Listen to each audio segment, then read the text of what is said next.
Hello，山頂嘅朋友，今日 Tony 帶你睇呢間。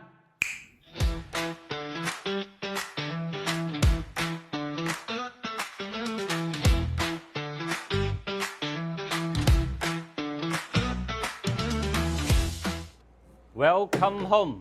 今日睇一套帶精裝嘅大別墅。走，攝影師。別墅咧就到處都有啦，亦都經常有客問。但係咧要有裝修嘅，乜都搞掂晒嘅別墅，真係為之不多。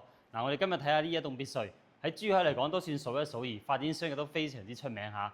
咁佢嘅別墅嘅裝修風格咧，未必啱每一個人，但係咧我個人咧覺得配色咁樣嘅搭配，各方面啲硬裝軟裝係 OK 嘅。咁啱唔啱你心水？我哋繼續睇。咁住別墅梗係有電梯啦。咁呢個 lift 咧都係發展商已經幫我哋做好晒嘅，可以坐到5個人，400公斤。咁左手邊其實一出嚟咧就係我哋叫做 B1 地下室嘅一個廚房。呢個好少見啦，因為我哋本身成個別墅咧係錯層嘅。咁雖然叫 B1，但係你望出嚟就知啦。呢邊咧等於係地面嚟嘅。頭先正常嘅關咧豬層咧，呢邊叫做2樓啦。所以其實喺呢個位咧，你可以招呼朋友啦，亦都可以做自己嘅私宴廳啦。咁關鍵係呢個花園咧夠晒安靜。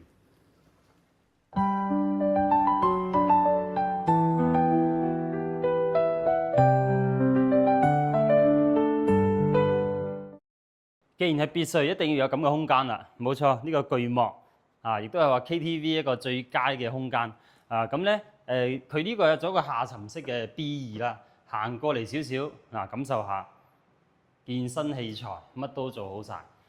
最緊要咧係呢個就係好多別墅嘅痛點，採光井。好多採光井咧佢都冇做到。咁因為今日落雨啦，所以就睇唔到嗰種陽光普照嘅感覺。但係如果你一個地下室有採光井同冇採光井係根本係兩碼事嚟嘅。呢度咧就係 B2嘅停車位啦。但係咧因為佢有一個咁樣嘅閘喺度咧，變咗呢個位我哋完全可以做到室內嘅空間。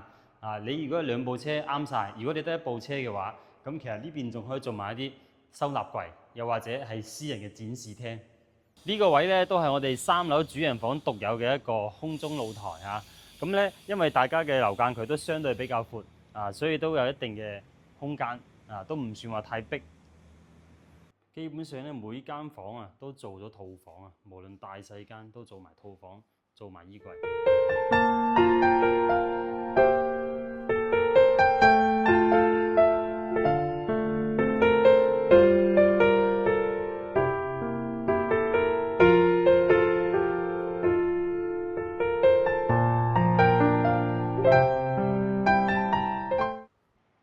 咁成棟別墅嘅面積咧，建築面積係400幾方，即係你當5000尺啦。加埋贈送面積，其實已經去到7000幾尺。咁你頭先所見到嘅軟裝、硬裝，基本上都齊晒。你可以話買啲簡單嘅家私或者豪華家私都得嚇，就可以入住啦。